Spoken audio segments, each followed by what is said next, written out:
Buenas tardes a todos. Vamos a comenzar con esta última reunión del curso del Departamento de Psicoanálisis en las Instituciones. Es la octava de las reuniones. Voy a hacer una intervención muy breve para dar paso a la intervención de Carolina, la que presentaré ahora.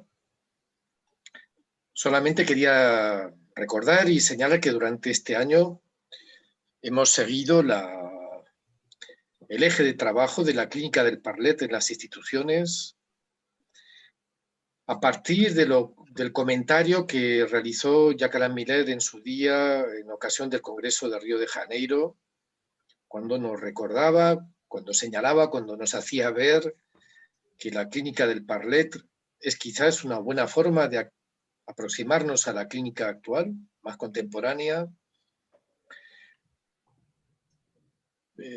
que esto nos permite interrogar desde la última enseñanza de Jacques Lacan también la clínica que siempre hemos hecho, pero introduciendo los matices que permite esta última mirada de Lacan sobre el psicoanálisis. Esto nos ha permitido hacer una puntuación que hemos tomado como ejes de trabajo, como puntos del eje principal durante el año. Y así, por ejemplo, interrogamos la demanda a partir de la cuestión de la urgencia que Lacan toma en el comentario al prefacio, no, en el prefacio a la edición inglesa del Seminario 11. Tomamos también la problemática de la transferencia desde la perspectiva del par, hacer el par, como una manera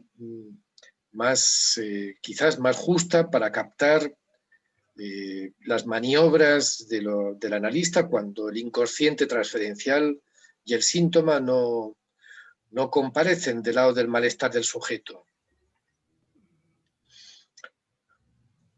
En otro momento tomamos la interpretación y el acto y las maniobras del analista para pensar también cómo permitir la entrada, la acogida del malestar del sujeto y también las intervenciones a lo largo del tratamiento.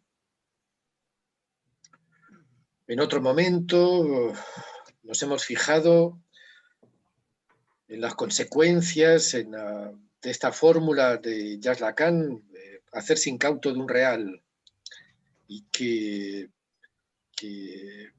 efectos tiene para la dirección de la cura tomar esta perspectiva.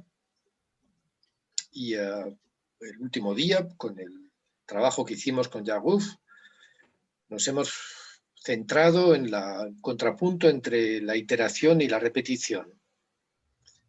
No tan sencillo de diferenciar, porque hay zonas donde iteración y repetición van de la mano y otras donde quizás podemos captar mejor la diferencia. Y esto tanto en el inicio como en el transcurso como en el final del análisis. Bueno, resumo de esta manera muy rápidamente algunos puntos, algunos ítems del trabajo que hemos hecho durante el curso, y como recordaba antes, las grabaciones de las intervenciones están ubicadas en la página web del departamento. Podéis acceder a ellas, y lo mismo que a los casos que hemos trabajado. Hemos contado con las intervenciones de Camilo Ramírez y Ariane Chotin de Paradox, después de Daniela Fernández, que nos habló a partir de su experiencia clínica en el CPCT de París, y de Jacques Ruff, que nos habló en varios casos, no eran del CPCT de Gap, pero bien, él incorporó su reflexión por lo que había sido y lo que sigue siendo su participación, su trabajo en este dispositivo. Y también hemos tenido las aportaciones y contribuciones de los colegas que forman parte de la colaboración del departamento, con Amanda Goya, Gabriela Medin, de Antonio Carrero, de Noemí,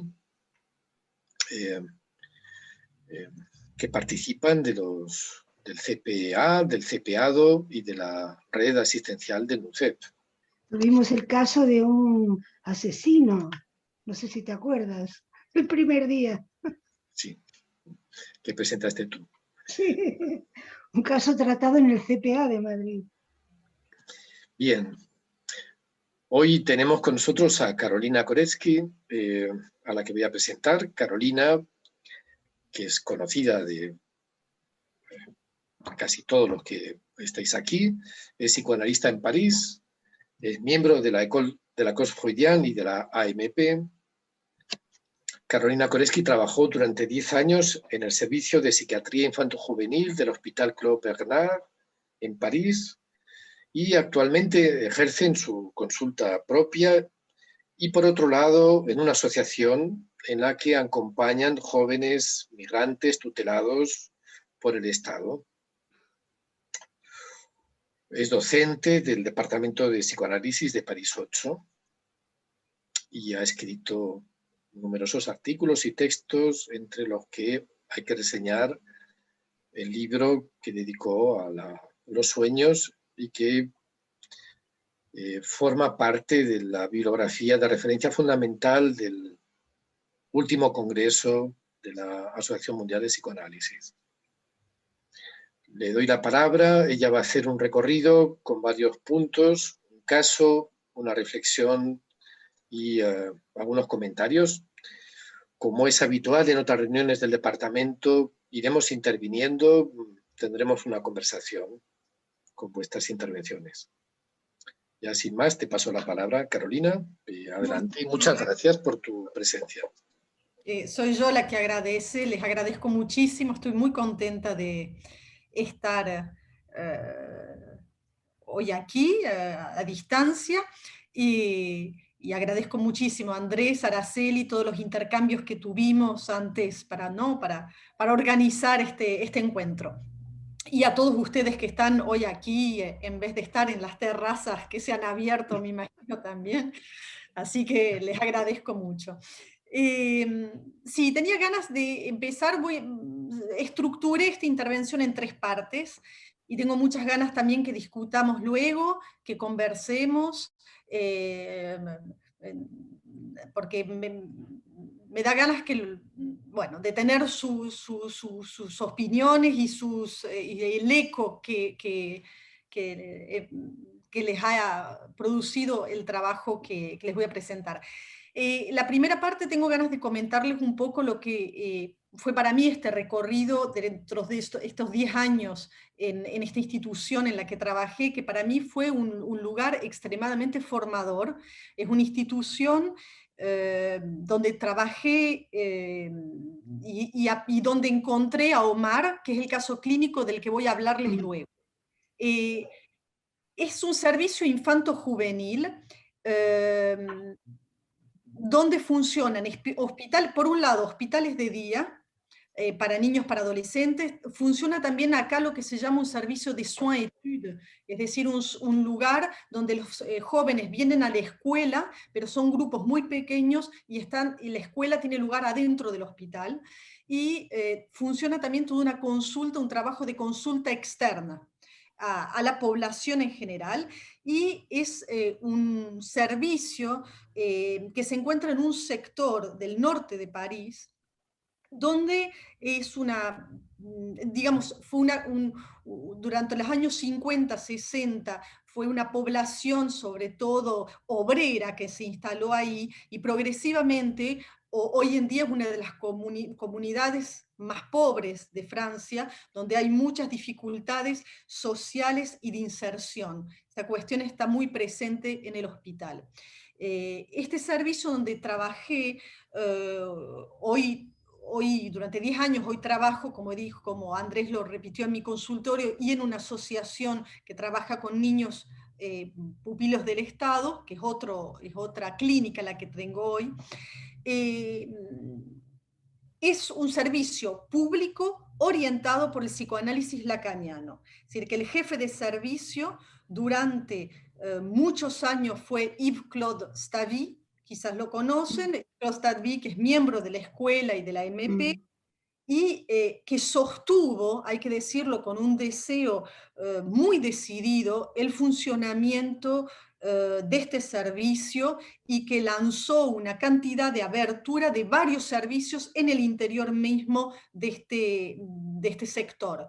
Eso fue un lugar que acogió y que acoge actualmente también muchísimos pasantes, sobre todo del mundo entero, gente que viene de América Latina, gente que viene de Europa, del Este, y que han podido experimentar, me parece, la particularidad de un trabajo, de lo que es este trabajo en un servicio público orientado por el psicoanálisis lacaniano. Y si tengo algo que decir sobre lo que fue para mí la particularidad, lo que hizo que para mí sea único el trabajo que yo efectué en ese lugar, yo diría que hubo siempre, a lo largo de todos los años, y eso en el deseo de uno solo también es muy importante, ¿no? Del jefe de servicio ahí, que fue darle una prioridad, yo diría, absoluta en las reuniones clínicas a la construcción del caso clínico. Ujú. Que yo guardo un recuerdo siempre muy presente del tiempo consagrado para cada niño, para cada adolescente evocado a la construcción del caso clínico. Es decir, había el tiempo de la anamnesis, por supuesto, pero también una preocupación en cada reunión clínica por encontrar la lógica del caso y en cada caso la función del síntoma, poder extraer eso, la función del síntoma de las soluciones que el sujeto mismo trae, es decir, que el analista pueda leer las soluciones mismas que el sujeto está trayendo y que sin lógica del caso a veces no podemos captar, y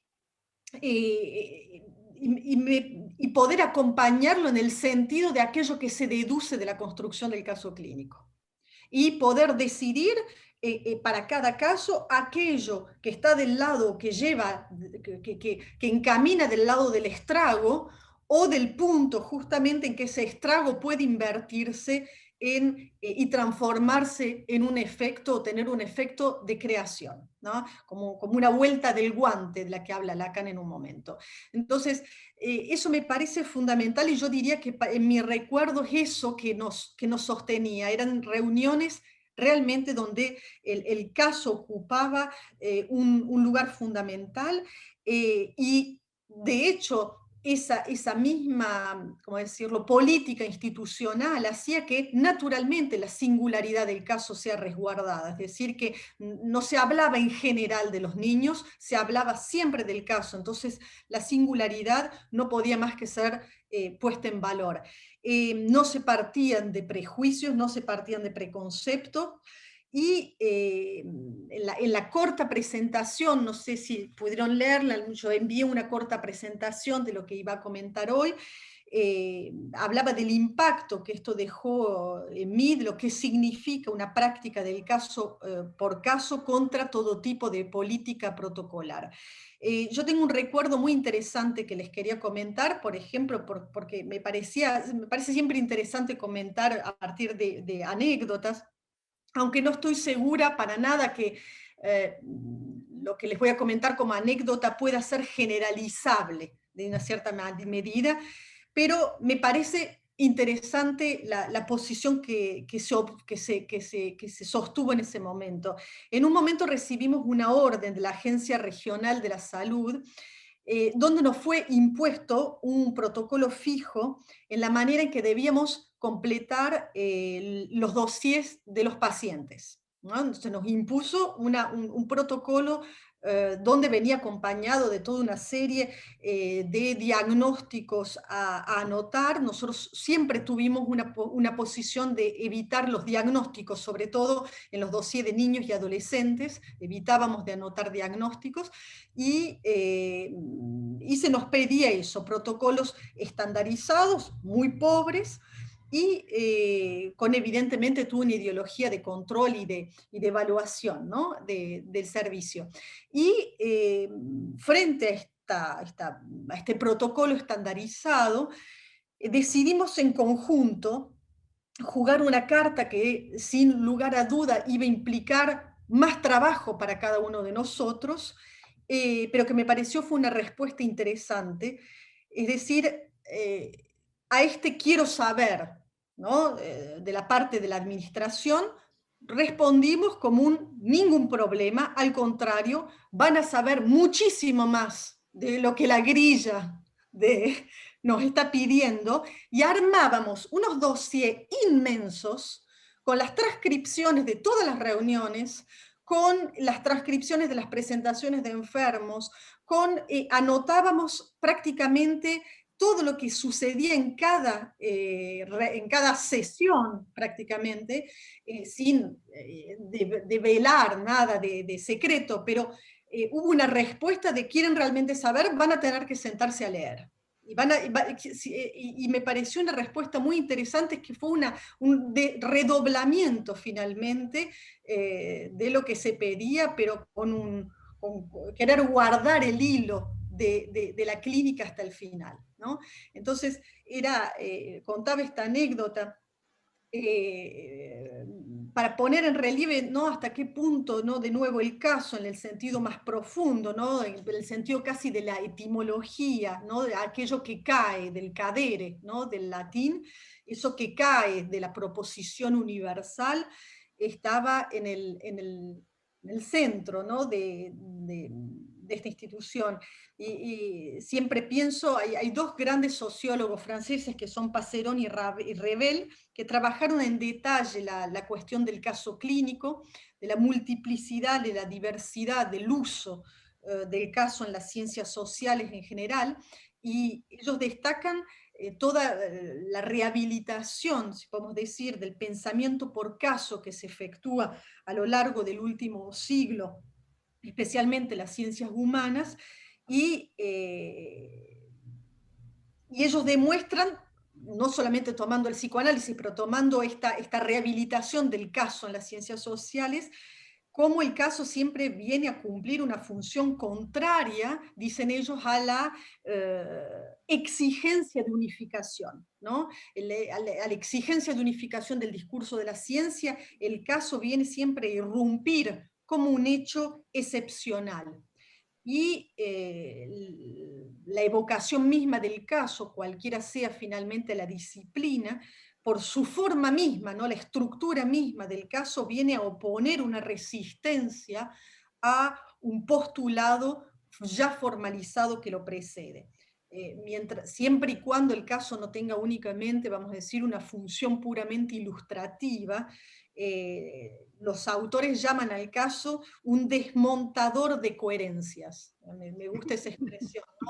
El caso siempre como lo que viene a desmontar las coherencias, que conduce permanentemente el caso por su estructura misma a cuestionar y a desarmar el saber adquirido.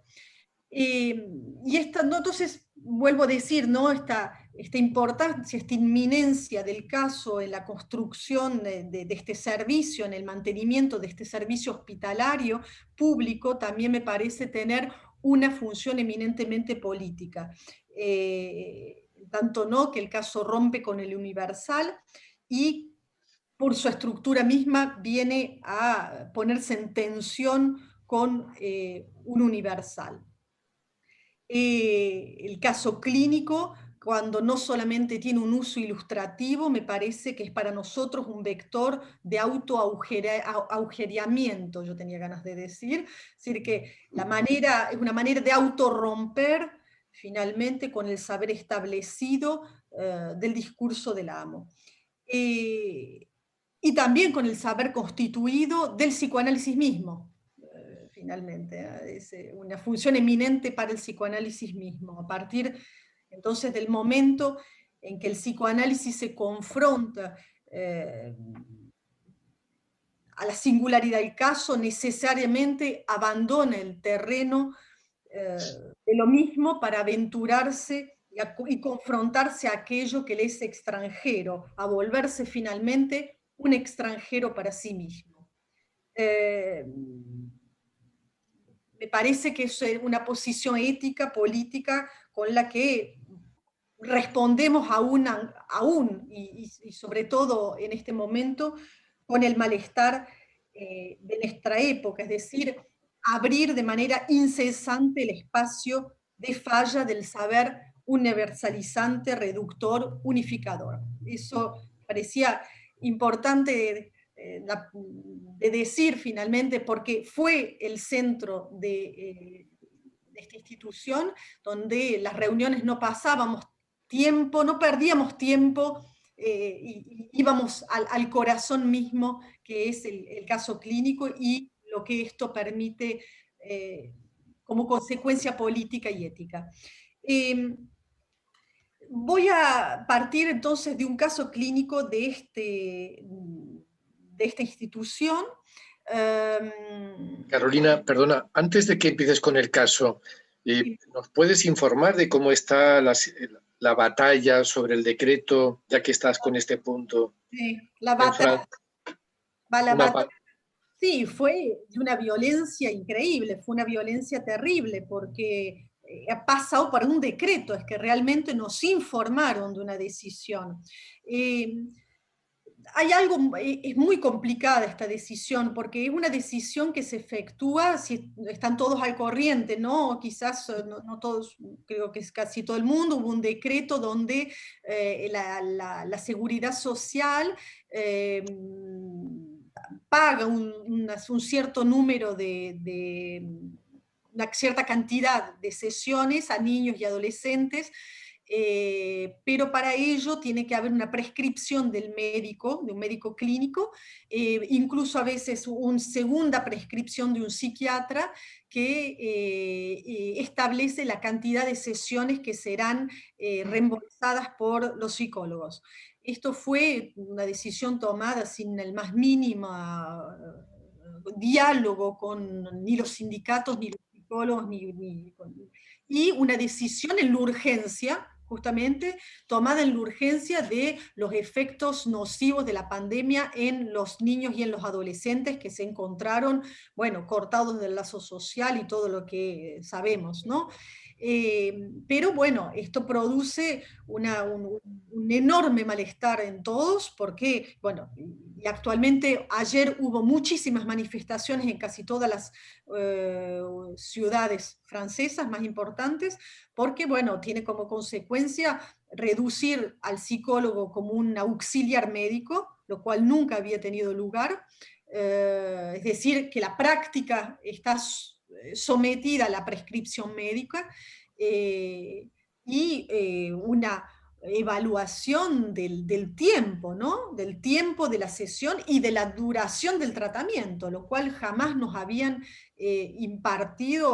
impuesto una tal política, ¿no? Una política en nuestros consultorios. Y eso lo que revela en realidad es terrible, me parece, porque es realmente engañar al usuario, es decir, es un engaño, es decir, ¿por qué es un engaño? Porque bajo el pretexto del bienestar social, es decir, los psicólogos y los psicoanalistas tienen que colaborar con los efectos de la pandemia, es la manera de no asumir el hecho de que el Estado desertó, no sé si se puede decir, desertó el hospital, porque, como decía una colega de Nantes hoy, o ayer, el hospital, cuando uno va a un servicio como el que les voy a hablar hoy en Nantes, de un niño que tiene una serie de síntomas difíciles, en Nantes hablan de una espera de 4 años para la primera consulta. Entonces, ¿eso qué revela? No revela que los psicólogos y los psicoanalistas en liberal tienen que ahora, quieren que vengan a suplir lo que el Estado desertó. Sí, sí. No sé si se entiende, es decir, Sí, que realmente ese es el problema, es decir, que el problema no es que los psicoanalistas y los psicólogos, el Estado venga a imponernos como auxiliares de la medicina y cuántas sesiones y cuánto va a durar las sesiones, que es justamente, Andrés, en relación a tu pregunta, es el borramiento del caso por caso, es el borramiento de la singularidad absoluta, porque siempre nos quedaba la libertad siempre de decidir el tiempo del sujeto, ¿no? A partir del encuentro con cada uno. Voy a poner un poco de luz. Entonces, me parece que, bueno, esta es la situación, vamos a ver qué sucede, porque bueno, estamos atacando el decreto, ¿no? Pero bueno, es en nombre también de las buenas intenciones. Claro. Sí. Siempre en nombre de las buenas intenciones. Pero en nombre de las buenas intenciones, y me parece que eso es lo que hay que revelar, que en el fondo quieren poner un parche sobre lo que el Estado mismo desertó a nivel de la psiquiatría actual y desertó en términos de sostén financiero y de personal. Y eso es lo que hay que revelar en el fondo. Gracias por tu comentario. Bien. Esa es la situación actual. Voy a pasar entonces al caso clínico en el que efectivamente hablamos justo antes con Andrés. Es un caso que me permitió en un primer momento, como van a ver, poder abordar el trabajo con un niño. Como yo le decía a Andrés y Araceli, con un paso que Lacan efectúa en un paso posterior al efectuado en los años 50, ¿no? En particular pienso en el capítulo 9 del Seminario 5, donde, como ustedes saben, la familia es pensada a partir de una estructura eminentemente simbólica, y lo que me permitió abordar este caso o trabajarlo es el texto sobre la locución, sobre la psicosis del niño, que es, como ustedes saben, es el texto, es la conclusión de Lacan en 1967, entonces estamos 10 años posteriores a los desarrollos del Seminario 5, de esas jornadas organizadas por Maud Manoni, donde Lacan abre una perspectiva nueva en relación a los desarrollos anteriores, donde, como ustedes recuerdan, Lacan concluye estas jornadas señalando que durante 2 días hubo exposiciones hechas, ¿no?, por intervenciones de la parte de los más grandes psicoanalistas de niños, y que Lacan constata un olvido fundamental, es que entre padres e hijos, por supuesto, está la cuestión del ideal, por supuesto está la cuestión de la circulación del deseo, del falo, pero que igualmente está la cuestión del goce, y que esa palabra él durante 2 días no la escuchó. Entonces, me parece importante rescatar esta cuestión, cuando el niño, que naturalmente ocupa el lugar del objeto para el otro, encarna a veces en la subjetividad un objeto de satisfacción pulsional para el otro. Lacan señala esta cuestión del objeto condensador del goce del otro. Cuando una separación es difícil de operar por falta de una mediación. Voy a hablarles de este caso y después concluiré y podemos debatir por qué también pensé en este caso en relación a la clínica del Parlettre. Entonces, Omar, ustedes pudieron, algunos quizás, leer el caso, sí, que estuvo en la plataforma. sí. Voy a hacer traducción simultánea en mi cabeza porque no lo leí, pero no va a ser el mismo caso que ustedes leyeron. Como les decía en la presentación, Omar fue uno de los pacientes más jóvenes, más chicos que recibí, porque tenía 2 años y medio en el momento en que la mamá lo trae a la consulta externa. del hospital. Ellos fueron, los envió un servicio hospitalario, otro hospital, donde Omar había sido recibido una sola vez. La persona que me lo envía me dice por teléfono de entrada que se trata de que me está mandando un niño autista. Eso es el único elemento que yo tengo.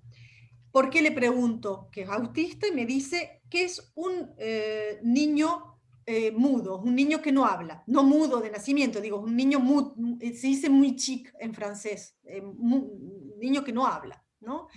Mútico. Y mútico, entonces autista, lo cual es un prejuicio, de hecho, porque sabemos muy bien que hay autistas que hablan y niños múticos que no son autistas, como en este caso. La madre llega muy preocupada por el hecho justamente que su hijo no habla a los 2 años y medio.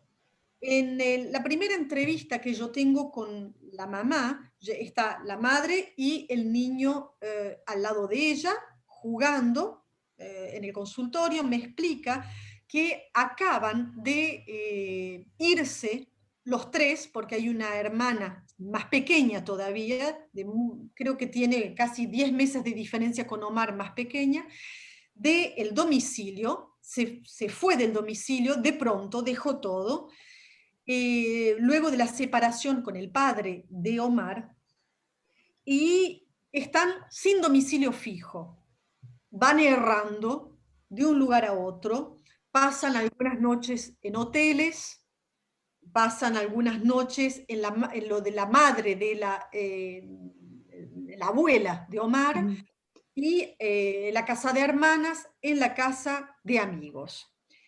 Ella le pregunto por qué dejó de esta manera abrupta el domicilio conyugal y me dijo que no soportaba más la vida con su compañero. Indica que la separación interviene luego de un accidente de moto del padre de Omar. El padre había recibido el dinero del seguro de la moto, del accidente, y con este dinero se compra una nueva moto, sin decir nada. Esto, ella dice, es inadmisible.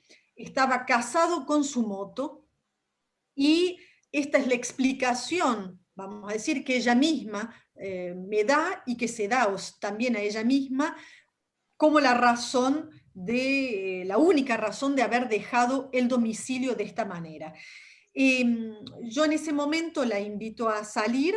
Omar puede quedarse conmigo en el consultorio y va en ese mismo momento tomar 2 personajes, había una caja con juguetes, toma 2 personajes, un hombre y una mujer, y hace que se besen, luego los separa y utiliza un auto, un carrito, y lo desliza entre los 2 personajes.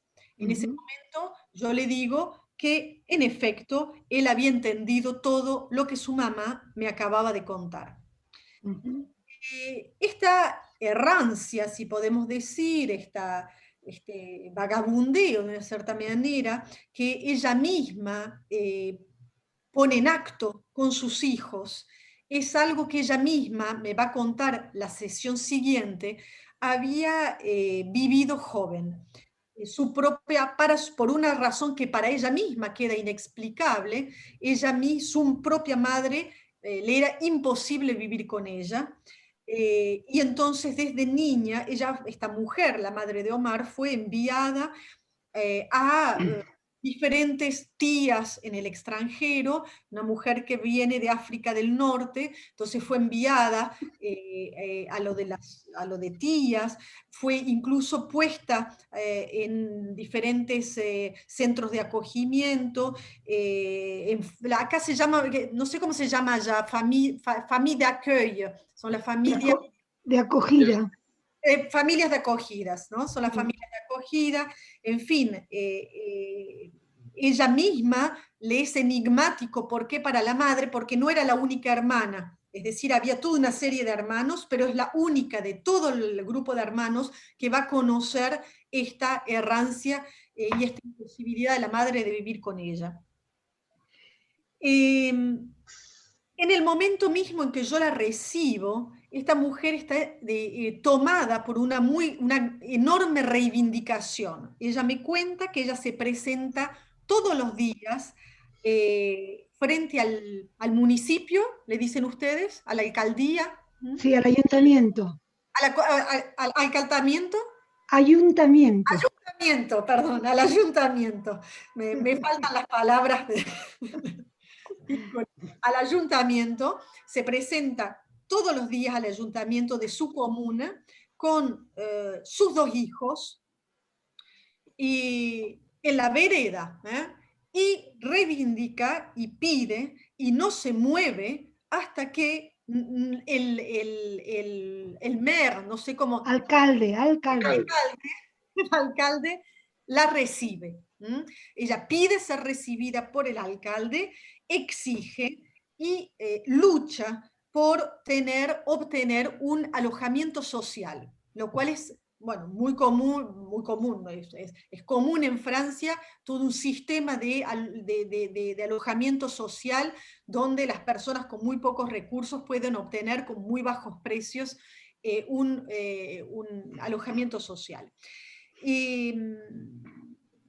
Yo voy a tomar el partido como parte de la dirección de la cura de estar muy presente para esta mujer en relación a esta lucha que ella lleva, a esta reivindicación, y le voy a preguntar prácticamente en cada sesión, cada semana, de contarme el avance de su búsqueda, de porque me parece que una de las cosas principales para este caso es que la errancia tiene que parar. Hay algo que tiene que ceder, que tiene que poder parar de la errancia de esta mujer con los 2 hijos que realmente dormían cada noche en un lugar diferente y que Omar mismo no sabía dónde iba a dormir el día en que venía a la consulta, ¿no? Omar va a venir sin ningún problema a las entrevistas conmigo, va a entrar al consultorio sin dificultad y yo lo que voy a ver es cómo él va a desplegar y cómo va a diversificar este autito inicial. Va a construir circuitos cada vez más complejos, va a incluir nuevos sistemas de transporte, y eso es lo que hacíamos en las primeras sesiones. Incluía mucho los paneles de señalización. Yo tenía toda una pista donde él iba cada vez poniendo más paneles de circulación y trayendo trenes y otros medios de transporte. Yo lo que voy a, muy rápidamente voy a dejar de lado el diagnóstico de autismo. Era un niño que estaba muy presente, había un síntoma de mutismo, pero en ningún momento había rechazo de lo otro, estaba muy presente con la mirada, me sostiene mi mirada todo el tiempo, no hay trabajo de borde y está atento, muy atento a cada una de mis intervenciones. Recibir cotidianamente a la madre, o sea, cotidianamente cada vez cada vez le pido, aunque sean 5 minutos, 10 minutos, ella se sienta a contarme bueno, cómo avanza su búsqueda, logró anudar un lazo transferencial que permitió a esta mujer confiarme a su hijo. Era muy, o sea, casi siempre, en casi todas las sesiones, yo salía con Omar y cuando ella se precipitaba hacia nosotros, venía para preguntarnos qué hizo. ¿Dijo algo? ¿Habló? ¿No? Yo le respondía, qué curiosa, ¿no? A veces, pero qué señora, bueno, ¿cómo? Y ella podía reírse en ese momento, decirme, ay, yo siempre quiero saber todo. Yo le respondía, no se lo hago decir, y nos podíamos reír juntas, y había un efecto interesante de risa, aun cuando ella se precipitaba y quería saber si el hijo, qué había sucedido durante las sesiones. hubo una sesión que para mí fue absolutamente crucial en el trabajo con este niño. Esto aconteció quizás unos 4 o 5 meses, ¿no?, después del trabajo con él. Justo fue la última sesión antes de las vacaciones de verano. Podríamos decir que fue en esta época, ¿no?, aproximadamente en junio, ¿no?, mitades de junio. Yo acompaño a Omar hacia donde está su mamá, como siempre lo hago, y esta señora quiere absolutamente, porque es la última sesión antes de las vacaciones, que su hijo me diga adiós, que me diga chau, ¿no? Quiere que me diga chau, y él empieza a insistir de una manera muy, muy fuerte. Yo no logro, le digo, no es necesario, no hay problema, y la insistencia es muy grande en ese momento. A veces intentamos no pasar entre las olas, y hay veces que las olas nos sumergen en la clínica, es así. Bueno, entonces, bueno, pero es interesante, ¿no?, lo que sucedió al final, porque ella insiste, dígale, decile chau a la mamá, decile chau a la señora, decile chau a la señora, decile chau, y en ese momento Omar se da vuelta, la mira y le dice no. Me sorprendió ese grito, ese no, es la primera vez que escucho la voz del niño, y le digo, es genial, Omar, finalmente lo pudiste decir. Y en ese momento nos separamos, y yo creo que también fue la transferencia con esta mujer que permitió que ella soporte una intervención de este tipo frente a ella. Yo no voy a ver a Omar durante 2 meses, todas las vacaciones de verano, y al retorno voy a buscarlo a la sala de espera, principios de septiembre. Como siempre le digo mi habitual buenos días, vamos, y Omar me responde, buenos días, señora. Es la primera vez que escucho una frase de este niño. La madre me mira con una sonrisa enorme, me dice, ¿escuchó? Omar habla. La pregunta fue, ¿qué sucedió? ¿Qué sucedió durante esos 2 meses? Lo cual es, por supuesto, difícil de responder, porque en psicoanálisis no trabajamos con la noción de causa, ¿no? No podemos encontrar la causa, sería recubrir con el sentido lo real. Entonces, me parece más bien interesante de ver qué da vueltas en relación a este desenvolvimiento, esta apertura y esta posibilidad para el niño de hablar. No hay certezas. Me parece que la última sesión sin duda que fue crucial, pero sobre todo la familia obtuvo un alojamiento y la errancia paró. El objeto niño, ese objeto arrastrado de un lugar al otro, encuentra un lugar fijo.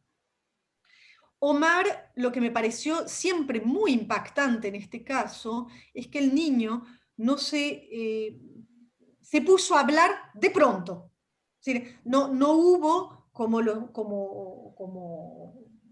conocemos, todas esas etapas habituales del aprendizaje de la lengua articulada, es decir, el desdoblamiento de sílabas, ¿no? Cuando los niños dicen dada, bebé, todo el desdoblamiento de sílabas. Carolina, el niño rompió a hablar. Sí, rompió a hablar. Sí. Sí. Sí. No, eso fue impresionante de pronto esta cuestión, porque bueno, no hubo el pasaje efectivamente por los pequeños fonemas, por los desdoblamientos, sino que realmente rompió a hablar, es decir, que lo que me hace suponer que el niño ya sabía hablar. Ya hablaba, sí. Ya hablaba. Lo que logró en un momento es lo que yo trato lo que yo resumo como darle voz a la palabra, que es una hipótesis, ¿no? Con la que es que en un momento pudo darle voz a una palabra, pero que ya estaba el niño en el lenguaje y que él sabía hablar. Por lo cual me parece importante el cuidado que hay que tener con ese tipo de prejuicios de mutismo, autismo, ¿no? Que parece que salir de ese tipo de... Cuando tú haces la primera intervención, cuando él juega con el cochecito, le dices, has comprendido perfectamente, tú ya le estás situando en el campo de la palabra. Por supuesto. Y él mismo me mostraba eso, ¿no? Que él estaba en el lenguaje y que había entendido perfectamente, pero sí, me parecía que era sí, una intervención efectivamente que dice, tú ya estás en el lenguaje, efectivamente. Hay en esto de darle la voz a la palabra, me evocaba una cita de Maleval cuando él dice que la voz, en tanto que objeto pulsional, no es la sonoridad de la palabra, sino que porta la presencia del sujeto en su decir. ¿No? A mí me gusta mucho esa cita, ¿no? Yo de todas formas observo en las sesiones siguientes, donde Omar va a hablar, ¿no? va a articular, que él guarda un síntoma a nivel de la pronunciación, es decir, que va a hablar es difícil explicarlo, pero cierra la mandíbula, los dientes están un poco cerrados, ¿no? Es como si yo hablara así, ¿no? Es como si, no sé, lo imito porque es difícil de explicar, pero había algo de la agresividad que aparecía en esta manera de pronunciar. En relación a la madre, esta mujer que se luchó tanto, ¿no? Para obtener un departamento, que lo obtuvo, su hijo habla, acaba de ser escolarizado, porque esa era la urgencia con la que ella llega. Podemos hablar de la cuestión de la urgencia luego, pero ella llega en un estado de urgencia. El niño tiene que ser escolarizado dentro de 6 meses y no habla. Y si no habla, no puede ser escolarizado, ¿no? Esa era la urgencia de la madre. Y el niño es escolarizado en septiembre, en el momento de la entrada a la escuela materna. Todo indica entonces que por fin ella comenzaría a ir bien, a estar bien. Finalmente no fue el caso, comienza a estar muy mal. Hay un deterioro de la salud importante con un disparo de una diabetes. Está muy delgada y presenta un cuadro depresivo. Esta mujer, que podría, yo indico, la mujer de voz a la voz incesante, ¿no? No puede hacer funcionar más el circuito pulsional puesto en juego hasta ese momento. Ya no puede más, no tiene por qué gritar la injusticia del mundo, hacer escuchar su voz incesante frente a el ayuntamiento, y no puede hacer tampoco funcionar más esta voz incesante que el mutismo del hijo le permitía producir. Es decir, esto que yo vi, ¿no? En la última sesión, dile adiós a la mujer, a la señora, dile adiós a la señora, esto yo lo vi, pero era algo que se repetía a lo largo de la vida del niño, ¿no? Y de esta mujer. Por eso este caso me pareció muy importante, porque me permitió justamente de comprender esta lectura de Lacan a la cual él nos invita a pensar no solamente la clínica a partir del niño tomado como ideal, sino el niño tomado en la circulación del objeto de goce, el propio y el de los padres. No estamos frente a un síntoma que viene como representante de la verdad de la pareja parental, sino que releva, como dice Lacan, directamente de la subjetividad de la madre. Y me parecía que resonaba con esta cita, ¿no? Que dice Lacan, que el niño se vuelve el objeto de la madre y que finalmente no tiene otra función, ¿no? Vemos el lado único y indialectizable, y que su única función es la de revelar la verdad de este objeto. El niño, decía Lacan, realiza la presencia de lo que se designa como objeto A en el fantasma. Es un condensador de goce. El niño se mueve de este lugar, cede algo de su propio goce a encarnar el objeto voz de la madre, en tanto que objeto causa, ¿no? Sin embargo, el otro materno comienza a deteriorarse, a ir mal. Era absolutamente necesario, me parece, en ese punto, trabajar con esta mujer porque una solución durable pueda inscribirse. Es por eso que a partir de ese momento yo voy a recibirla en sesiones individuales para ella. Es decir, voy a separar a partir de ese momento el trabajo con el niño que va a continuar y el trabajo donde yo le invito a ella a venir a hablar a las sesiones. Su espacio. Le propongo abrir un espacio para ella. Los niños están escolarizados y ella decide pasar un diploma para trabajar en, no sé cómo le llaman los centros de loisirs. ¿Dentro de? Les centros de loisirs son los centros... De entretenimiento, ¿no? Funcionan en las mismas escuelas, así que cuando no hay, durante las vacaciones los niños van a las escuelas, pero no funcionan como escuela, funciona como centro de animación, no sé cómo. Sí. Bueno, entonces hay un diploma en Francia para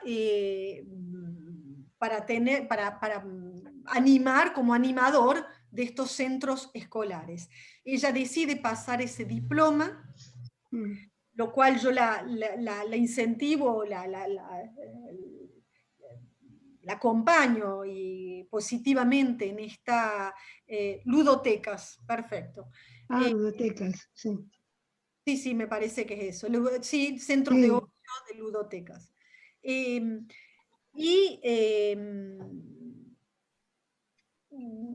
Y durante estas entrevistas individuales con ella, ella me comenta también que tiene un nuevo pasatiempo.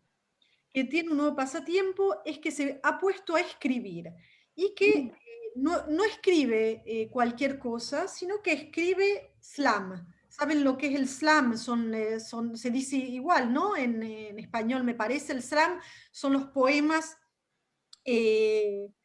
urbanos, pero que son dichos de una manera cantada, como si fuera rap, pero en vez de estar cantado, hay recitales de slam. Ella escribe slam. Los fines de semana la cuestión de la guardia de los niños se estabilizó, entonces realmente ella teniendo un alojamiento, los niños van un fin de semana sobre 2 a la casa del padre y ella aprovecha esos fines de semana donde está sola, sin los hijos, y se precipita a los cafés donde los jóvenes se encuentran para slamear, es decir, para recitar. Son cafés donde hay pequeños escenarios, ¿no? Escenas, y cada uno de manera espontánea sube y recita sus poemas. Yo la encuentro a esta mujer mejor a nivel de su estado físico también, y le pido que me traiga los poemas que escribe. Ella me los trae, los lee, efectivamente yo corroboro que es muy talentosa. Y lo que va a hacer los meses siguientes es tratar, y no únicamente tratar, sino consigue conciliar la nueva pasión, es decir, el slam, y su trabajo que encontró entre tiempo en los centros de ocio, en las ludotecas, porque va a animar en el seno de de las escuelas, atelieres de slam. Es decir, que les hace escribir a los niños slam, les enseña el slam, les enseña la poesía urbana, les enseña el ritmo y todo lo que comporta. Y se hace un lugar en su trabajo como la slameuse, no sé cómo decirlo, la slameuse de la escuela y la que anima estos atelieres. Encontró, podemos decir, su voz incesante. En francés, voz y vía es equívoco. Se puede decir que encontró su vía, sa voix, que se escribe V-O-I-E-X y V-O-I-E, su vía y su voz incesante, separada del cuerpo del niño, que el niño mismo se encarnaba, ¿no? Sí, ahora la voz de ella está asociada a la escritura también, ¿no? Exactamente, la voz de ella está asociada a la escritura, lo que efectivamente es nuevo también, efectivamente, la cuestión de la escritura.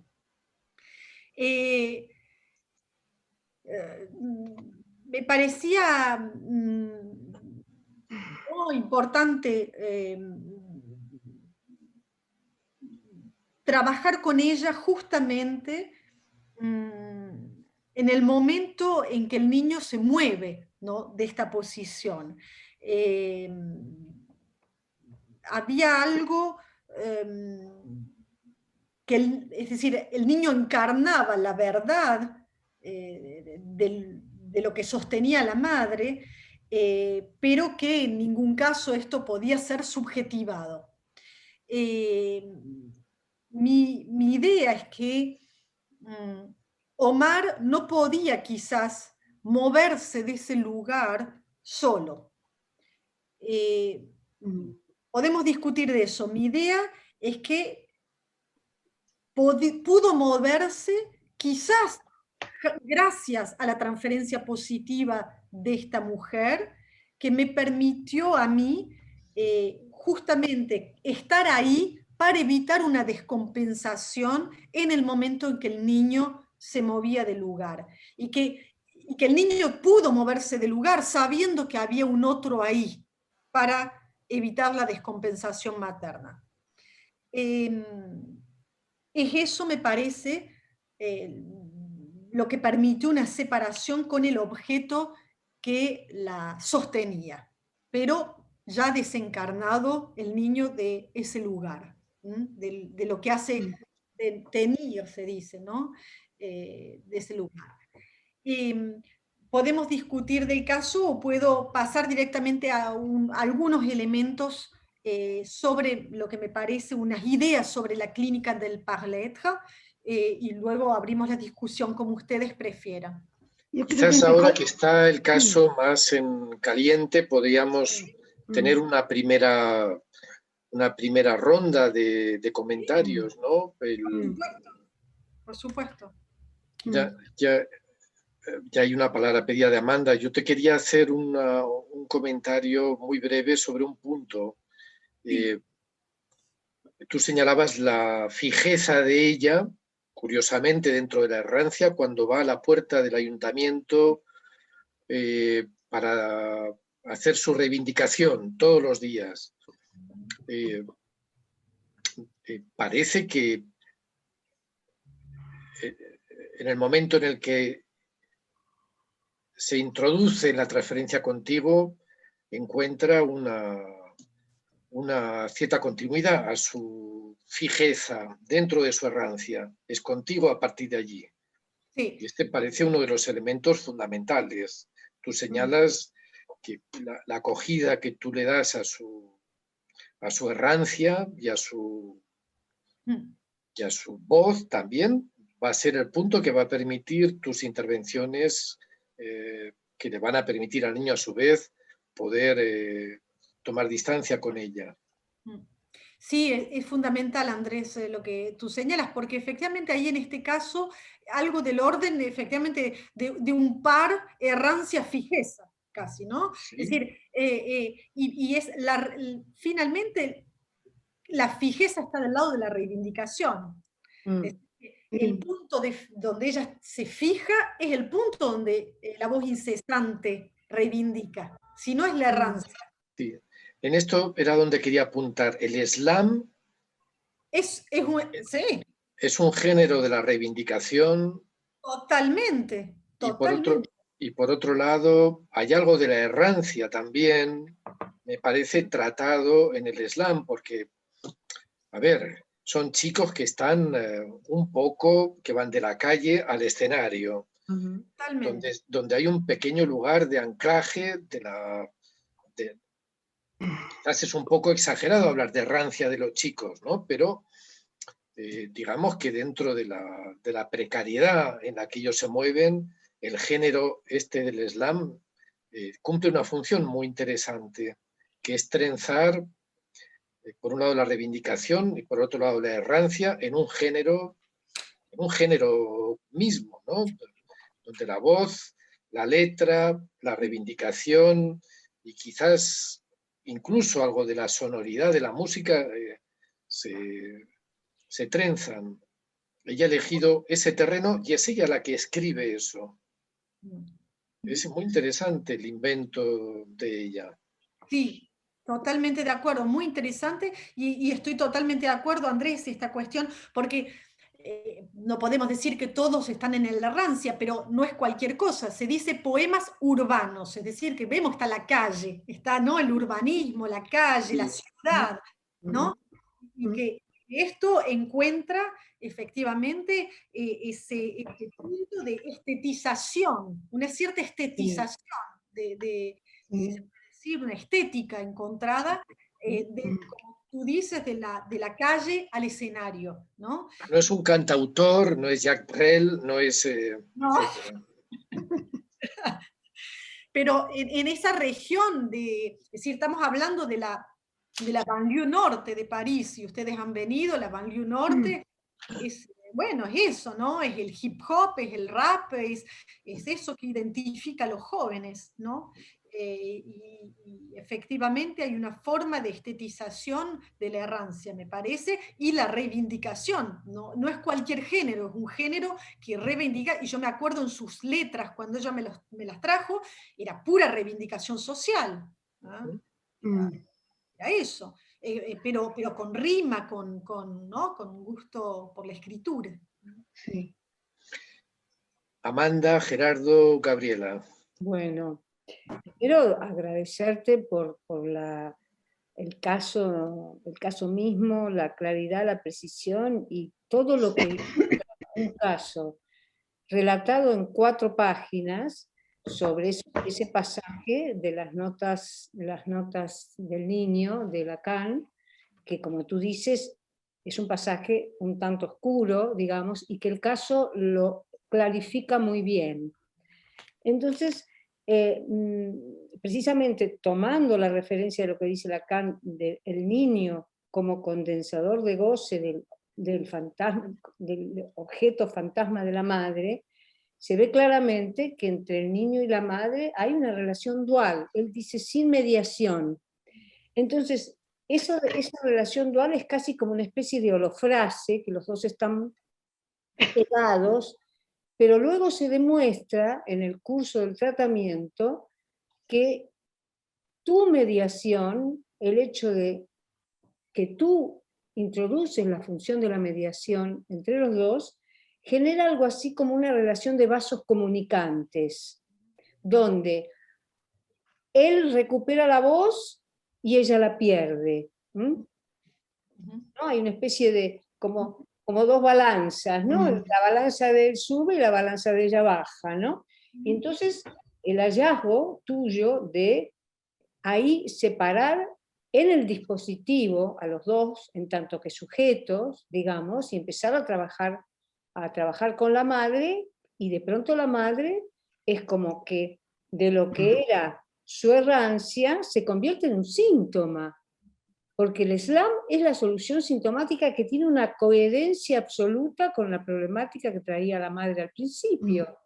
Hay una suerte de sublimación de lo que antes era una pura reivindicación, digamos, que la llevaba a la impotencia, a la frustración, de pronto se convierte en una salida sublimatoria que está vinculada con el arte, ¿no? Y puede hacer su vida, digamos, ¿no? Y que esta práctica del Islam le permite sacar afuera un talento inédito y desconocido hasta el momento, ¿no? Entonces, mi pregunta, digamos que la tenía escrita en realidad antes de la sesión, porque la deduje un poco de la lectura del caso y que releí la nota de la CAM, sería, si a raíz de tu trabajo con ella, en ese tiempo de entrevistas, si se podía deducir cuál es la verdad que la madre no podía subjetivar y que el niño encarnaba con su mutismo. Si se ha podido localizar esa verdad en el trabajo con ella para que ella pudiera producir una mutación de ese nivel. Sí, a ver, es interesantísima, Amanda, la pregunta y me parece muy, muy interesante pensar, podemos pensarlo juntos, ¿cuál es la verdad que se atrapa? Lo que es seguro es que no se atrapa en términos de la verdad, y esto nos permite, nos conduce a la clínica del Parler. No se atrapa en el sentido de la verdad. Decir. Claro, como surgimiento, por ejemplo, es lo que nos permite, como un surgimiento, por ejemplo, de un efecto S1, S2, es decir, no es la verdad revelada por la formación del individuo. No, es una verdad de goce, digamos, ¿no? Una verdad de goce, exactamente. Es una verdad de goce. Y lo que revela, me parece, el momento de verdad es quizás el momento en que ella comienza a andar mal. Claro.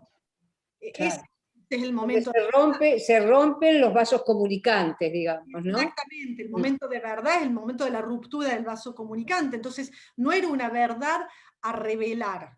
Era una verdad, y eso es lo que me permite, bueno, finalmente voy a decir dos palabras a propósito de esto sobre lo que escribí sobre la clínica del Parlet, el por qué tenía ganas de presentar este caso con la clínica del Parlet, por más que sea un caso que habla de la nota sobre el niño. Sí. Porque finalmente no es la clínica de lo que se ve y se oculta.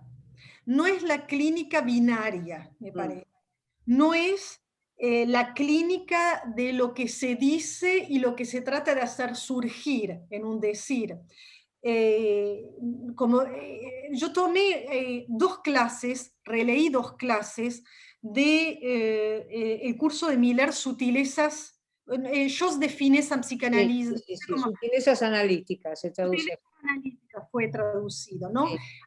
Ahí hay 2 clases que me ayudaron muchísimo, que fueron, seguramente la han estudiado ustedes a lo curso del año, porque se han centrado en la clínica del Parletra, que es la clase del 10 de diciembre del 2008, y del 18 de marzo del 2009. Para mí fueron 2 clases fundamentales, porque Miller justamente habla de que la clínica del Parlet justamente no es la clínica, que hay que terminar con la clínica del más allá, con la clínica, hay que romperse con la clínica romper finalmente con la clínica del deseo, finalmente, esa del más allá, ¿no? De la dialéctica entre la demanda y el deseo. Y que es el contrario de la clínica del eso quiere decir. En todo caso, esa verdad no es en términos de eso quiere decir. Y en ese punto, cuando la verdad que se revela cuando el vaso comunicante no funciona más y que ella empieza a ir mal, parece que hay 2 términos que están, perdón, en la clase del 18 de marzo del 2009, que Miller pone en relieve, en todo caso que yo extraje de esa clase, que es, y que me parece aclara el trabajo con Omar y con la madre. Él habla de reconducción y reconfiguración. Me parece que hay algo de ese orden en lo que llamamos la clínica del parler-être. No se trata de revelar verdad, no se trata del más allá, no hay ningún más allá en ese momento de esa revelación de la verdad. Es la clínica del eso es, y cómo vamos a hacer con eso, con ese goce positivo, ¿no? Que no estamos en la lógica del lenguaje negativizando la cosa, sino estamos en la lógica de un goce positivo que se presenta de esta manera entre el niño y la madre, y que cuando ella va mal, no se trata de decir, señora, ¿qué quiere decir esto que va mal? Sino buscar un medio de reconfiguración y de reconducción del goce. Sí. Sí, muy claro. A ver, y respondo a Andrés, que me preguntó, quiero que digas por qué has elegido este caso para la clínica del parler-être, entonces acabo de responder. Gracias. Muchas gracias. Yo lo que no he entendido, Carolina, es en qué Parece que consiste el malestar de la madre. No he entendido bien. Ella empieza con un cuadro, ella empieza, yo la voy a, cuando los niños en septiembre, ella me dice, Omar habla, fantástico, todo va bien, lo pongo, el niño comienza a ir a la escuela, ella tiene los días libres, y se encuentra con su departamento al mismo tiempo. En ese momento tiene todo un periodo durante un mes donde todavía ella no trabaja, entonces tiene los días completamente libres, y ella se pone a pintar el departamento, a hacer trabajos, a pintar, a pintar, a pintar. Al cabo más o menos de un mes y medio, yo la veo de nuevo y ha perdido 12 kilos. Eso es. Entonces yo ahí comienzo a decir, ¿qué está pasando? Cuando uno ve caídas de peso un mes y medio, perder 12 kilos, Sí, es una barbaridad, sí. sabemos clínicamente que nos tenemos que hacer la pregunta que está pasando. Sí. Y ella me dice que se disparó una diabetes. Oh. Se dispara, entonces aparece a nivel del cuerpo en un primer momento. Ya. Y luego ella no se hace oír, no se hace oír. Se acabó el hacerse oír. No tiene cómo hacerse oír. Eso es. Y me dice, estoy todo el día en mi casa, ya, ya tengo el departamento, ya mi hijo habla, ya va a la escuela, terminé de pintar y ahora no sé qué hacer. Gerardo tiene una pregunta. Tienes que activar tu micrófono, Gerardo. Y no se te oye. Te tienes que acercar el micro. Gracias por la presentación, por la lógica del trabajo, de la construcción del caso, como lo dijiste al comienzo. Yo tengo una duda con respecto a este niño como condensador de goce. Porque si realmente el niño era un condensador de goce, como dice Lacan en el texto Alocución sobre la psicosis del niño, y él hubiera consentido en esa posición, es una cosa, y otra es lo que él hace. Él finalmente se escapa de esa posición, ¿no? Entonces, realmente no era un condensador de goce. Era, digamos, él no consiente esa posición, de manera que no tenemos un niño autista, pero tampoco un niño psicótico. No. No tenemos un niño psicótico, porque hubiéramos tenido un niño psicótico cuando él se hubiera quedado solamente como condensador de goce de la madre. Y él da muestras de su deseo de separación desde muy pronto, cuando te mira y cuando está a tu mirada, y en lugar de hablar empieza a actuar, toma los muñequitos, introduce un coche en el medio, lo separa, luego eso lo complica más, de manera que está dando señales de separación. Sí. Si hay un objeto separador entre la madre y él. Eso me pareció muy interesante. Entonces, bueno, no sé si estarías de acuerdo en que el niño no llega a ser realmente un condensador de goce. Estaba leyendo en la, en la locución sobre la psicosis del niño que Lacan hace mención de Winnicott Sí. ¿no? Cuando dice que el niño puede ser un objeto transicional. No solo que el niño tenga un objeto transicional, sino que puede ser un objeto transicional de la madre. Si el niño se queda en posición de objeto transicional, esto se queda en la posición de objeto del fantasma de la madre. No pasa la madre a otra cosa, ¿no? A otro objeto de su deseo. Bien. Ahora, por el lado de la madre me llama mucho la atención.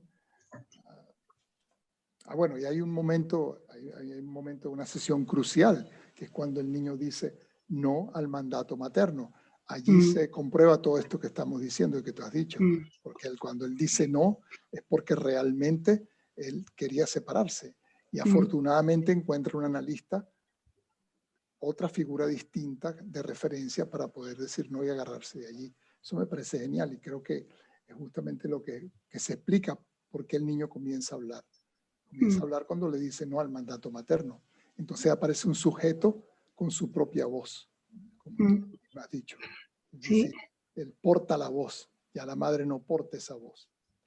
Una cosa sobre la madre y sobre el Islam, y estuve leyendo sobre esto, y el Islam, los islameros, que eso nació en Estados Unidos, como una versión del rapero distinta, bien, tiene una condición, y es que la gente va a hablar delante de un público que lo juzga. Sí, hay jurados. El jurado, y entonces opinan sobre eso, de manera que la voz de esta mujer tiene un receptor, y ese receptor va a opinar sobre lo que ella dice.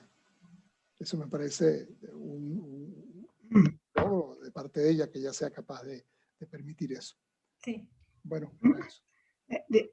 Yo quisiera añadir algo para ver si aclaramos esto que plantea Gerardo. No sería lo mismo, lo planteo como una pregunta, ser un condensador de goce, pregunto, que realizar la voz en tanto áfona, porque el niño, cuando es mudo, está realizando la voz como objeto de su madre, pero en tanto que áfona, sin sonido. No sé, ¿qué pensáis? Yo pienso, estuve pensando mucho ese asunto porque me problematizó realmente, que él estaba capturado por la voz de la madre y no podía hablar.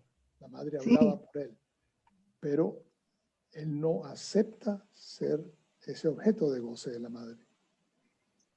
Es más bien una madre que lo calla. Cállate.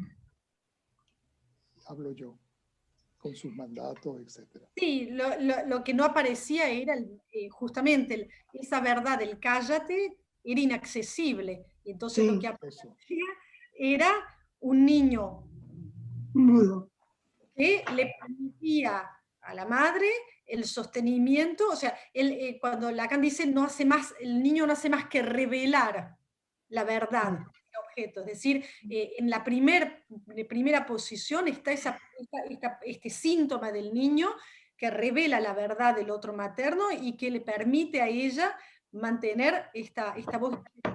Estoy de acuerdo, es que es la cuestión de la separación, es decir, que él utiliza la transferencia y el trabajo que hacemos juntos, se apoya en eso para poder separarse, pero podríamos decir que en el caso hay un antes y un después, es decir, que es un caso interesante, me parece, por el momento en que ella lo trae. Yo creo que en otro momento no estoy segura, es el momento donde la estructura no se jugó del todo. El niño tiene 2 años y medio, la cuestión de la estructura todavía quedó en suspenso. Entonces vino en un momento clave el niño. Es decir, la estructura hubiera podido jugarse de otra manera, totalmente diferente. Gabriela está de acuerdo, así que le daba... Pero yo no sé si estoy muy de acuerdo, porque el niño ya hablaba. El niño, cuando empieza a hablar, ya está en ya el lenguaje del otro está en él también, de manera que lo que hace es como abrir la puerta de la prisión. Pero yo creo que es interesante, no podía activar el micrófono para intervenir, por eso pedía la palabra. Yo creo que esto que apunta Carolina ahora es crucial, porque uno ve en la clínica con niños que este tipo de trastornos del lenguaje también tiene que ver con las operaciones de alienación-separación y con los distintos momentos de efectuación de la estructura. Entonces, yo creo verdaderamente que las intervenciones en los momentos tempranos de la constitución subjetiva efectivamente pueden de alguna manera cambiar el destino, por así decirlo, de un niño, en el sentido de la fijación o no de un lugar de objeto y determinado funcionamiento de goce. Entonces, yo creo que en este caso se ve claramente la cuestión de las operaciones de alienación-separación y cómo es con la operación de separación que se produce el objeto, y con la intervención de un analista que le da un estatuto de sujeto al niño, permite operar la separación y que surja la voz y la enunciación del niño diciendo no. Pero todo eso está previo, porque no pasa de un día para el otro, sino que hay todo un trabajo previo de funcionar como separación con esta madre, de los circuitos que el niño va armando, de las señales de tránsito que funcionan como nombre del padre, que organizan la circulación, que tienen un valor de ley, y que eso también opera la separación a nivel simbólico. En ese sentido, digamos, yo creo que en el juego también hay elementos, digamos, es importante la producción del sujeto en el juego, y a partir de ahí el niño puede acceder a la palabra, ¿no? Digamos, coincido que no es lo mismo cuando llega un niño con un mutismo y sin haber hablado a los 5 años, ¿no? Esta cuestión de los tiempos tempranos y de intervenir en esa lógica y la circulación de goces que supone una familia y que supone la relación madre-hijo, ¿no? Yo creo que esto es lo interesante además de la clínica y de la clínica del Parletre para pensar la clínica con niños, ¿no? Que uno tiene que poder leer el goce que está en juego, la circulación en la familia, el lugar del niño como objeto, y operar a partir de ahí, ¿no? Y también es un caso fantástico, me parece, para orientar acerca del trabajo con los padres, ¿no? Porque, digamos, tú tomas a esta madre, pero no en tanto madre, ni intentando orientarla, ni darle indicaciones, sino que tomas a esta madre como sujeto, ¿no? Sí, Gabriela, totalmente en ese punto, si puedo agregar, también hubo momentos con esa madre, porque justamente en el momento donde el primer trabajo, vamos a decir, el primer periodo, donde ella viene y que quiere saber, ¿no? El primer periodo es, como decía Andrés, hacer entrar el testimonio de la reivindicación en un lugar fijo. Porque yo le voy a preguntar, dígame cómo está la cuestión de su alojamiento. ¿Lo va a conseguir? ¿Habló con el alcalde? ¿No habló? ¿Montó el dossier? ¿No montó? A ver, entonces, hay todo ese trabajo que permite luego poder decirle cosas a ella frente al niño. Es decir, que en los momentos, el trabajo con los niños, cuando tenemos la experiencia, lo que es maravilloso es todo lo que sucede en la sala de espera, todo lo que sucede en esos momentos de intercambio, cuando el niño entra, cuando el niño sale, cuando el padre paga, todo sucede ahí, en esos momentos, ¿no? Y justamente cuando salíamos los dos, era muy interesante lo que pasaba en la sala de espera, porque el niño me veía también responderle a la madre, como por ejemplo, porque la voz incesante también fue en relación a mí. ¿Y qué dijo? ¿Y habló? ¿Le dijo algo? ¿Dijo alguna palabra? ¿Dijo algún sonido? Bueno, entonces, poder decir, pero quiere saber todo, bueno, que nos podamos reír porque la transferencia ya estaba anudada, hacía que el niño también escuche un intercambio entre la madre y yo en ese punto del querer saber todo, ¿no? De como decía Gerardo, de hablar del cállate, que estaba escondido, que no se decía así, ¿no? Sí, y además ella acepta una terceridad que se había roto cuando se separa del marido, no había ese tercero y acepta que tú lo seas, tú te conviertes en el tercero de entre la madre y el hijo, ¿no? Sí. Sí, y en una moduladora de la demanda, porque, digamos, no es solo que quieres saber todo y que de alguna manera tú ahí pones límites, sino que también modulas su demanda, ¿no? Delante del niño. Delante del niño, la toute puissance, ¿no? Carolina, yo te quería preguntar si en el tramo en el que tú la tomas a ella ya por separado, ¿hay algo que ella haya podido decir acerca de su errancia propia, cuando era llevada de un sitio para otro, dejada de un sitio en otro? Si ese hilo ha tomado alguna forma. No, justamente, es muy interesante y quería volver sobre eso, justamente, Andrés, porque cuando tú mismo hablabas al principio, por eso lo anoté, repetición, iteración, ¿no? Yo me pregunté en este caso de qué estaba hecho, ¿no? Porque, claro, se trata efectivamente en este A',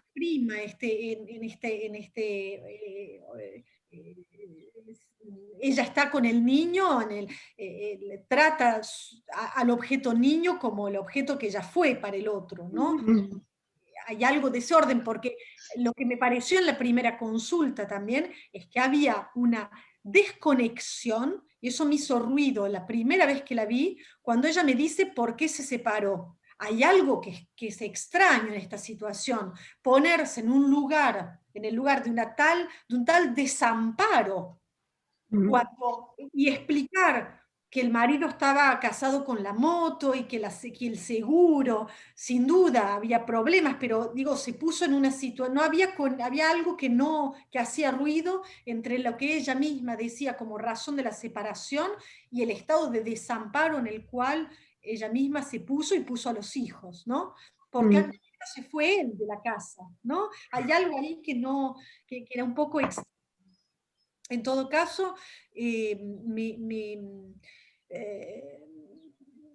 no, la cuestión, ella pudo decir cuestiones sobre la errancia, pero lo que era muy difícil para ella misma era subjetivar la errancia que ella misma hizo vivir a sus hijos. Esa conexión quedó difícil de subjetivar. Por eso, Que hay algo muy oscuro en el deseo materno. En esta historia familiar que viene de los abuelos, en esta ir y traer y llevar hay algo del desplazamiento de los coches, de los autos, las motos, los circuitos, donde un deseo de muerte circula, ¿no? Totalmente, y por eso todo lo que decía Gabriela sobre todo ese principio, todo ese trabajo, donde se construyen circuitos, porque había momentos donde el niño con bastante agresividad hacía chocar los autos. Había muchos choques de autos, no sé, agarraba 10 autos y los 10 chocaban, ¿no? Y de a poco se armaron calles, se armaron veredas, se armaron, ¿cómo se llaman? Semáforos, paneles de circulación, y hay algo que se pacificó, pero que pasa por algo muy violento, muy, muy oscuro. Es muy lacaniano este niño con las vías secundarias, ¿no? Sin duda. Una pregunta sobre la madre, la repetición de la madre, porque también lo de iteración, repetición es interesantísimo, ¿no? La repetición, digamos, estaba en repetir esa posición de reivindicada de la vida, de ser maltratada por la vida, pero es ella quien elige, ¿no? Como han dicho, como dijo Andrés también. Ella se queda con el objeto, se queda con el niño y le deja al marido la casa y ella entra en la errancia. Ahí tiene que haber algo de su goce jugándose también. O sea, hay goce, por supuesto, en el niño, hay goce en la errancia, hay goce en la voz. ¿Bien? Toda su organización de goce está allí. Y seguramente, pues, la errancia es la repetición, no sé si será iteración, pero al menos sí repetición de lo que ella vivió con su familia, con su propia madre también, ¿no? Por supuesto, y que estoy de acuerdo con lo que decía Andrés, es decir, hay algo que viene de lejos, como se dice. Sí. Hay algo que viene de muy lejos, de algo del orden de lo que no logra subjetivarse todavía, de lo que queda absolutamente oscuro para ella misma en relación al deseo materno. La repetición de algo, como dice Lacan, acéfalo, ¿no? Es el llamado acéfalo de la repetición, es decir, no la repetición del lado del significante que se repite, sino la repetición de lo que queda sin subjetivar, la repetición de lo que no se inscribe, al final. No sé muy bien cómo distinguirlo de la iteración, pero me parece que si es repetición, no es del lado de una pequeña historia que uno se cuenta y que se repite, sino del lado de lo que no se inscribe, y que no se inscribió para ella misma del oscuro sí, de su... no hay pérdida de goce, entonces sería más bien iteración, ¿no? Sí.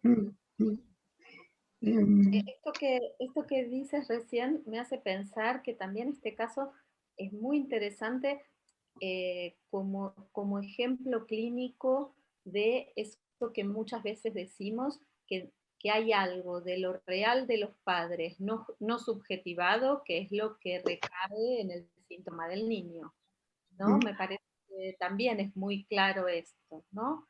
Como el síntoma de Omar está articulado al real no subjetivado de la madre, ¿no? Por un lado de la errancia, y él tiene que construir la circulación y el modo de circular, y por otro lado de la voz y como el síntoma del niño como un modo de tratamiento de la voz, del objeto voz de la madre, ¿no? Que afortunadamente con tu intervención después se encuentra otra solución y un tratamiento, bueno, más propio, ¿no? Sí. A mí me llama la atención que esta mujer se vea expulsada de su casa por una moto y un accidente, ¿no? No es por otra mujer, ¿no? Es un objeto, sí. un objeto un objeto que ha dado lugar anteriormente a un accidente, quizá por ahí viene lo de pulsión de muerte, y ella se ve expulsada por eso y llevada de nuevo a ser objeto errante. Errante, ¿no? Sí. Objeto errante que arrastra a sus hijos con ella en esa errancia, ¿no? Sí, muy, muy buena. Está el lugar de los objetos, ¿no? En este caso, los objetos como tal tienen tienen una importancia mayor, sí. ¿Y sabes algo del padre, del niño? No, lo que sabía era muy difícil, intenté verlo, no lo vi nunca al final, era muy difícil, al principio trabajaba todo el tiempo, era imposible verlo, trabajaba, tenía solamente libres los fines de semana. Yo no estaba en el hospital, no es como el consultorio que hubiera podido acomodarme para recibirlo, estaba en el hospital. Y le era imposible venir, alguien que trabajaba muchísimo, era lo que me había transmitido en un principio la mamá. Yo me acuerdo haberle hablado por teléfono, dejado mensajes y bueno, había dificultad en encontrarlo. Y era un momento muy, ¿cómo decirlo?, bastante caótico también en relación al cuidado de los niños. ¿Ah? No había una planificación, era un momento muy, muy caótico. Ella se fue con una mochila, ¿no? Se fue casi sin nada. Yo me acuerdo momentos que son bastante terribles en la sesión, de decirle dónde duerme esta noche y que me diga no sé, y eran las 2 de la tarde. O sea, en la calle, estaban en la calle con el niño dando vueltas. Y si no, frente al ayuntamiento, ese era el lugar fijo, ¿ya? El ayuntamiento. Y era un momento muy caótico para el cuidado de los niños. Él mismo estaba también, porque ella se fue de la casa, pero él también dejó el departamento y se volvió a vivir a lo de los padres. Entonces no tenía dónde acoger a los niños. Fue un momento bastante caótico. ¿Tendrá alguna incidencia que alcalde y madre se pronuncien muy parecido? Quizás. Quizás. Amanda ha pedido la palabra. Sí. Tienes que activar tu micrófono, Amanda.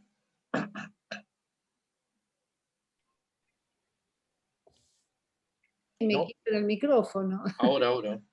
Bueno, no, decía que con respecto a lo que decía Araceli, de que ella es expulsada de la casa por la moto, ella se autoexpulsa en realidad, ¿no? Y me parece que en ese autoexpulsarse hay algo de ese real, imposible de subjetivar para ella, que tiene que ver con el opaco deseo de la madre, porque tampoco se entiende de todos los hermanos que ellos son, la única que era, digamos, hecha a desplazarse, que va a parar a unos tíos, a casas de acogida, etcétera, etcétera, es ella, ¿no? Entonces ahí quizás ese imposible de subjetivar es el deseo de la madre, que de alguna manera ella repite, por no poder subjetivar, repite, digamos, con su propia vida, porque ella el tipo estaba casado con la moto, pero que además normalmente cuando hay una separación y hay hijos, normalmente es el padre el que se va y la madre se queda con los niños, ¿no?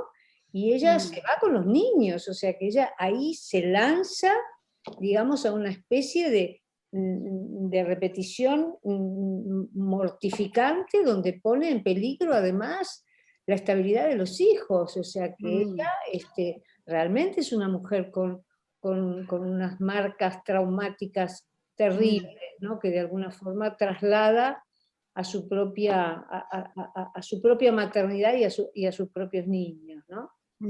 Entonces creo que ese es el punto del caso que queda ahí como ese real imposible de subjetivar. En todo caso, lo que ella sí encuentra es una solución a eso, ¿no? En la medida en que ella, porque además la práctica esta del Islam es una práctica callejera, se llama el working, ¿cómo le llama? Espérate, porque yo lo busqué hoy en internet, se llama spoken word, ¿no? Es decir, es una poesía callejera que es parienta del rap y que efectivamente se hace en la calle, aunque hay que tener habilidades de rítmica, aunque no tanto gramaticales, pero sí habilidades de rítmica, se hace en la calle ante los otros y los demás intervienen. Sí. En la valoración de eso, hacen como concursos entre los participantes. Entonces ella encuentra esa salida, digamos, a esa expulsión que ella había sufrido por parte del deseo del otro y que ella misma se hace a sí misma cuando se va de su casa, ¿no? Sí, siempre está esta cuestión, es interesante, ¿no? Como finalmente los casos quedan agujereados siempre por un real, algo que queda, ¿no? Siempre queda el enigma. Está esta cuestión, Amanda, por supuesto, como tú le explicas bien, de este trauma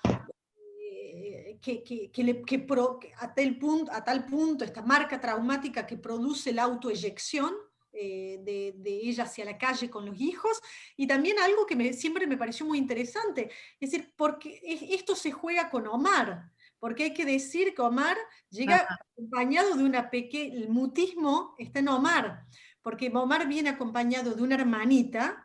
Sí, más pequeña, ¿no? Más pequeña, que era lo que se dice en francés, un moulin à parole. Un moulin à parole es, no sé cómo traducirlo porque...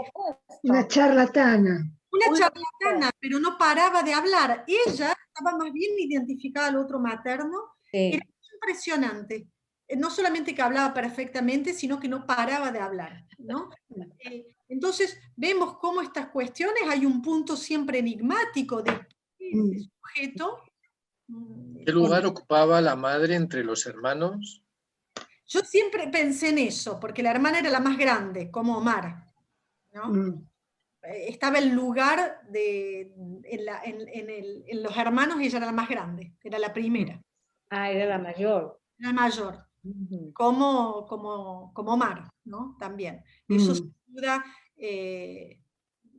son elementos que siempre queda el enigma, ¿no? De por qué el sujeto está como ¿no? atirado, atraído hacia un lugar. Sí, también por qué el sujeto fue el rechazado de entre los hermanos, ¿no? Totalmente. Incógnita forever. Sí. Sí. Bueno. Por supuesto. Bueno, es un... Carolina, ¿quieres continuar con...? No, porque lo que quería comentar sobre la cuestión, yo me quería centrar sobre la cuestión de la reconducción y la reconfiguración como significantes claves de la clínica del Parle-Être, que y me parecía interesante en la solución sintomática de la madre. Sí. La cuestión de la reconducción y la reconfiguración, el trabajo con ella, donde justamente no podía trabajar en la clínica del más allá, en la clínica de esto quiere decir, en la clínica... Era muy difícil subjetivarlo, pero la cuestión de la reconfiguración y la reconstrucción, importantísimo en un caso de vasos comunicantes, ¿no? Justamente. ¿Omar concluyó? Omar siguió durante bastante tiempo, yo diría los primeros 3-4 años de su escolaridad, lo vi, en momentos cada vez lo iba viendo de manera menos frecuente, y quedaba, yo hablaba de este síntoma de la mandíbula un poco cerrada, en un momento que consideramos que era apropiado, tuvo sesiones de, ¿cómo se dice? Fonoaudiología. Logopedia. Logopeda del lenguaje. Ok. Y logró un poco, vamos a decir, sí, la pronunciación se hizo más clara, pero sin embargo quedó siempre ese pequeñito síntoma de dientes cerrados que me parecía interesante. Que quede. ¿Tienes alguna hipótesis sobre esos dientes cerrados? Lleva algo de la marca del primer lazo al otro materno. Los dientes cerrados para mí es la marca de lo insubjetivable del síntoma, finalmente, ¿no? Es una historia de dientes cerrados. Claro. Una especie de bruxismo, ¿no? Sí. En castellano se dice apretar los dientes también cuando alguien está en una situación difícil, ¿no? Sí, o incluso se da como metáfora del callar. Sí. Apretar los dientes en castellano. Sí, yo lo escuchaba como metáfora del callar. Hay algo del un resto. Un resto sintomático. Sí. Un resto sintomático que toma en cuenta el lugar primitivo que él tomó para el otro, del que él pudo separarse, pero que queda esa marca, y que queda la marca de la gran historia, del baño en el que él entró, de la marmita, vamos a decir, la cacerola donde cayó, es decir, una historia de dientes cerrados, de apretar los dientes en relación a un trauma insubjetivable en toda esta familia. Sí. Hay algo de esta marca como resto, me parece. Sí. Excelente trabajo, Carolina. Sí. Reunión. Bueno. Me parece que has puesto un punto de capitón estupendo del año. Sí. La última reunión, ¿no? La última del año. En todo caso, todas las preguntas me han aclarado muchísimas cosas que no había pensado y que, bueno, fantástico, les agradezco. Voy a anotar todo ahora en la computadora.